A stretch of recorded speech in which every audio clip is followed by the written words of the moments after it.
onde conhecimento não ocupa espaço. Saravá fraterno a todos, saúde e paz a todos. Hoje eu vou falar um pouquinho sobre os guias de Umbanda mudaram, né? Vou falar um pouquinho sobre isso.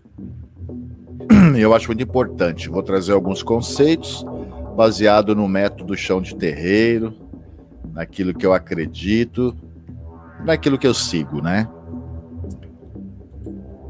Então, para a gente poder começar esse papo de hoje, eu queria começar aqui já falando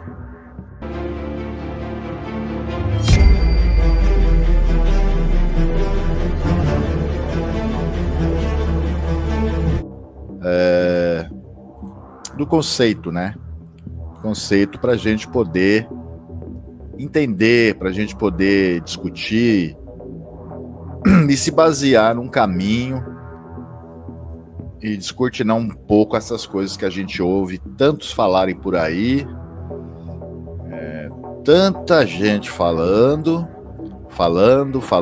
e no fim ninguém entende nada, porque é muito vago, muito raso, né?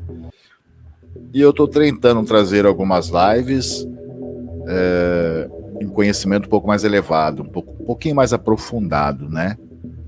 Eu acho que essa é a proposta que eu tenho.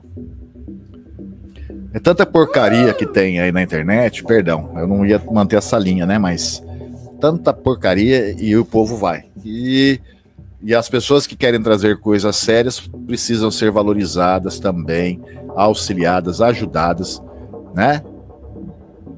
Porque se alguém está ensinando algo errado, todo mundo vai, dá like, se inscreve, comenta. E aí, quando algumas pessoas trazem as reflexões, porque às vezes a verdade dói, as pessoas não gostam. Mas, infelizmente, é assim que funciona e eu estou aqui para servir a espiritualidade, como eu digo, dentro do terreiro, fora.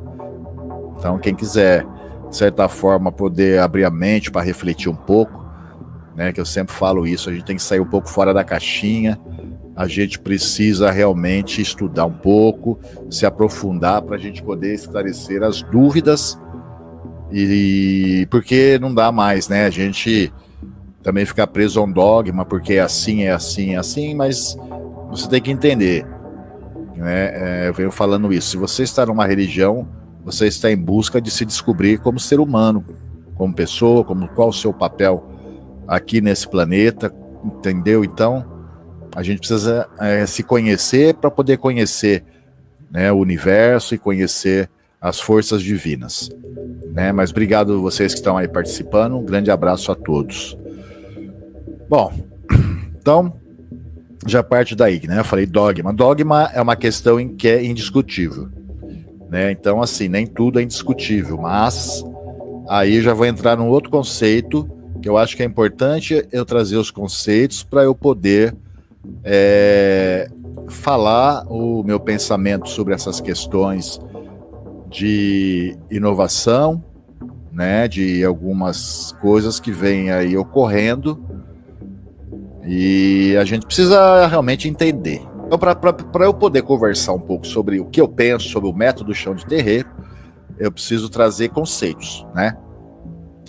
E aí eu achei um conceito muito interessante, talvez não seja esse que eu sigo, mas é bem possível, que é a filosofia conservadora na religião, né? Então, o que é a filosofia conservadora?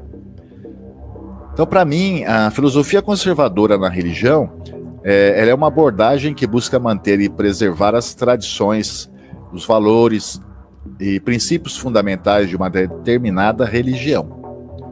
Então aqui já começa a gente entender um pouco das questões que eu vou falar aí com vocês. Então, voltando lá então. Então a filosofia conservadora é manter, preservar as tradições, valores, princípios fundamentais de uma determinada religião, né? A filosofia conservadora na religião, ela é baseada na crença de que esses elementos são essenciais para a identidade, a continuidade da religião ao longo do tempo. Então, assim, tem muito a ver esse nosso bate-papo. é manter a identidade para dar continuidade da religião ao longo do tempo, porque a gente percebe, de certa forma, eu percebo, né? Muitas mudanças, e a Umbanda está perdendo a sua identidade, os seus princípios mais básicos. E então, essa filosofia conservadora que eu tanto falo aqui, é para que a gente não perca a nossa identidade como religião, né? E não perca a sua essência. Porque qualquer mudança ou adaptação deve ser feita com cautela e respeito às tradições. Entendeu? Então, de certa forma, a gente precisa começar a se apegar a alguma filosofia nesse sentido, para a gente não se perder na identidade e caso haja alguma adaptação, como houve várias aí ao longo do século dentro da Umbanda, mas a gente tem que ter cautela, a gente tem que ter respeito por tudo aquilo que veio antes. E hoje a modernidade, né, que eu vou falar, a ultramodernidade, está fazendo com que a Umbanda perca suas raízes, tradições e identidade. Isso é visível para todos nós. Porque, como todos sabem, e na prática religiosa, a filosofia conservadora, né, ela pode se manifestar através da defesa de práticas rituais antigos e tradicionais, da valorização dos textos sagrados e ensinamentos originais da religião, da oposição às mudanças ou adaptações que possam desviar a religião de suas raízes. Então aqui está bem claro, né? Não é que o Pai Francisco ele é radical, não sou radical, mas a gente tem que manter os ensinamentos originais que nós tivemos lá atrás, que a gente fala tanto de oralidade, da antiguidade. E é claro, no entanto, também é importante, né, ressaltar que a filosofia conservadora não é uma abordagem única, homogênea, e que pode variar de acordo com as diferentes tradições religiosas, né, as interpretações individuais dos seguidores. Alguns podem adotar uma postura mais flexível, tá tudo certo, em relação às mudanças e adaptações, enquanto outros podem ser mais rígidos na defesa das tradições e valores originais da religião, né? Então, isso aqui eu precisava trazer esse conceito para a gente poder ir batendo um papo aqui, porque senão vai ficar uma coisa muito superficial, né? Então, talvez essa questão conservadora não é uma questão radical, mas sim uma forma da gente manter as tradições, né? Mas vamos lá.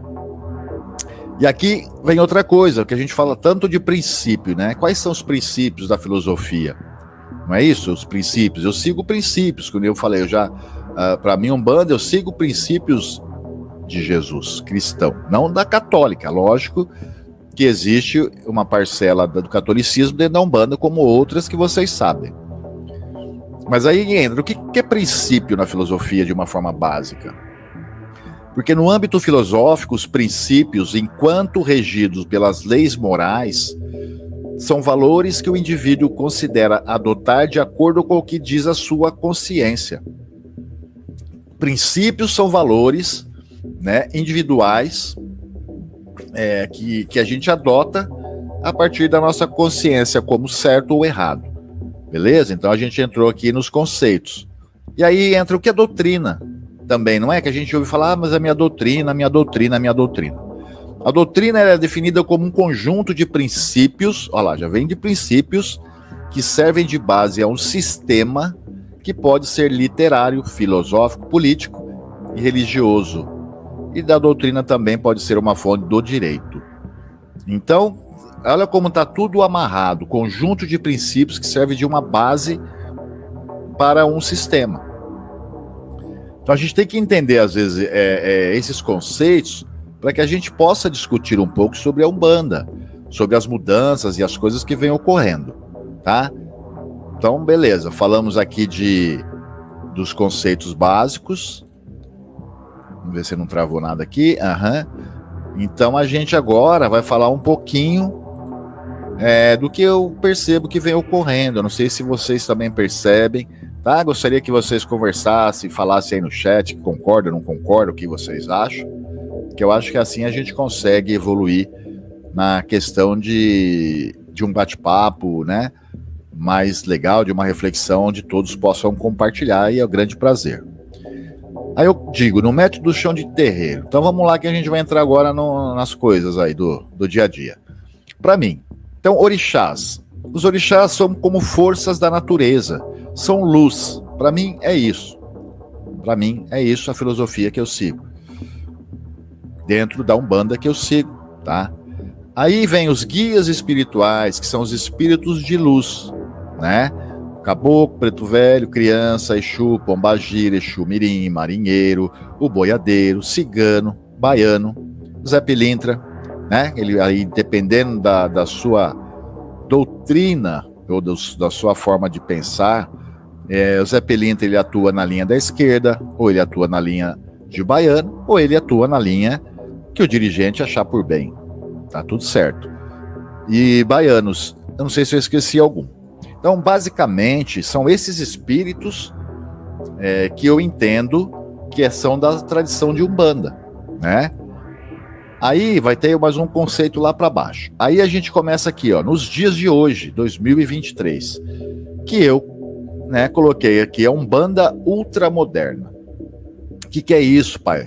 Umbanda ultramoderna. Para mim, são alguns locais que a gente está vendo aí que estão incorporando extraterrestres, né, os ETs, aliens, deuses da mitologia egípcia, grega, romana, etc. Isso aqui estão incorporando aí, médium, tá?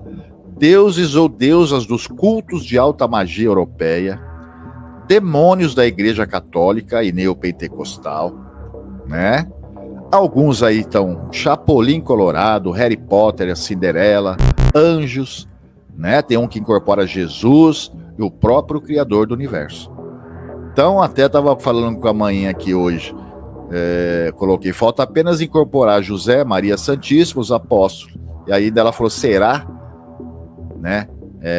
Será que já não estão incorporando os apóstolos? Então, assim, é para se pensar. A gente precisa começar a pensar e a entender essas questões que estão perdendo a identidade. Isso perde a identidade da Umbanda. Eu vou contar um caso aqui que eu vi essa semana, né, num podcast, que eu vou falar, infelizmente a gente percebe, eu vou repetir, vários podcasts trazendo pessoas despreparadas, né? Além do que eu tô vendo, não se trata de radicalismo, tá? Para quem não viu o comecinho, se depois quiser, tem os conceitos lá, porque as pessoas confundem a Umbanda, que é uma religião aberta, e eu costumo dizer, a Umbanda não tem cerca, mas a gente não pode ficar adaptando, readaptando coisas que a Umbanda já traz do passado. A Umbanda tem mais de 115 anos, se não me engano. Então, assim, que está se criando uma história, tem os elementos necessários para que a gente trabalhe. Algumas mudanças houveram, sim. Algumas adaptações, sim. Mas eu acho que foram necessárias, mas agora tá complicado. Então eu vi num podcast, gente, eu quero até a opinião de vocês, tá? Porque assim, eu acho, eu não quero falar de uma forma mais áspera, mas eu queria a opinião de vocês, se vocês concordam ou não. Foi num podcast lá, uma pessoa, eu não sei que é a religião, eu não consegui assistir até o final, mas mesmo assim, estava passando uma mensagem incorporada ao vivo, e ele se denominou Pai Simeão. Então, assim, vamos começar aqui a pensar. Pai Simeão, basicamente, quem utiliza essa nomenclatura são as entidades de Umbanda. Ou pode ser no Catimbó, né, na Jurema Sagrada, ou alguma outra casa que trabalha ali com Preto Velho e tal. Mas basicamente, entidades que se ligam a você, é Umbanda. Pai Simeão. E a mensagem dele, muito bonita, falando de uma forma filosófica, muito com conhecimento muito elevado, isso é legal até. Mas aí, ele começou a falar que era um alien incorporado, tá? E era o alien. Mas eu quero discutir. Por quê? Eu já achei uma falha. Qual é a falha? O alien dando mensagem como o pai Simeão. Tudo bem? Só que aí é onde entra o erro. Aonde entra, desculpa, a loucura. Primeiro que eu disse o conceito que eu trouxe aqui da Umbanda, que são espíritos que reencarnaram. Então já quebra totalmente uma entidade dentro de um terreiro. Alien, não pode ser alien. Porque se nós incorporamos espíritos que já reencarnaram, que já viveram na Terra, já começa a falar, isso está fora. E é isso que as pessoas têm que entender. Porque se não for encarnar, tirando os falangeiros, orixá, eu não vou discutir isso. Mas onde eu quero chegar? Em determinado momento dessa mensagem, ele falou da estrela que ele veio, tal. Mas aí, esse alien, aí vamos desenrolar aqui. De repente, ele me fala pro rapaz o seguinte, mas eu pedi para passar por uma experiência de reencarnação e de humano para que eu pudesse fazer uma experiência. Eu vou repetir, gente. Eu preciso muito da atenção de vocês. Eu participei da reencarnação ou da encarnação como humano, como um laboratório para eu ter a experiência de humano. Beleza? Eu não vou entrar em contexto de alien nem de ET porque eu não conheço nada. Existe? Deve existir. O senhor acredita? Eu acredito que deve ter, porque existem vários planetas. Mas a gente está falando aqui de Umbanda. E é isso que a gente tem que tomar cuidado quando a gente fala de Umbanda ou entidade de Umbanda em contextos espíritas ou universalistas fora da Umbanda, que é o que está acontecendo.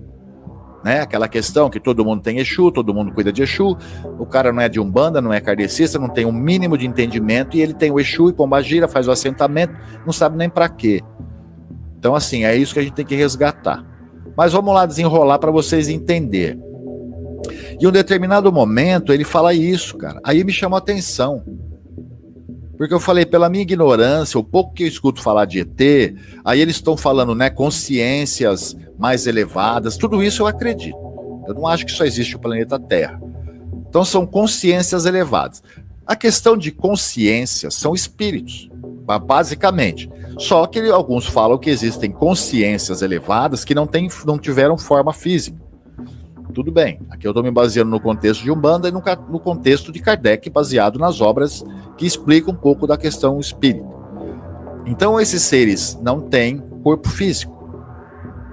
São essências muito elevadas. Tudo bem, não estou discutindo isso. Só que aí eu me pergunto, se são consciências elevadas, se há quem diga que os extraterrestres são elevados, se eles têm uma tecnologia milhões avançada, se esses seres são de tanta luz, de tanto poder e tanta sabedoria, por que o alien tem que nascer humano para ter uma experiência? Aí para mim já caiu por terra. Porque se eles têm eles têm a condição de fazer o mapeamento orgânico, né, mental de um ser humano, porque senão tudo aquilo que falam que eles têm uma consciência elevada, um conhecimento, eles têm equipamentos de última geração num plano deles, ele precisa nascer na Terra. Aí depois ele falou que depois que ele passou essa vivência, ele voltou a ser alien. E aí hoje ele usa o nome de pai Simeão. Então, basicamente é o preto velho alienígena.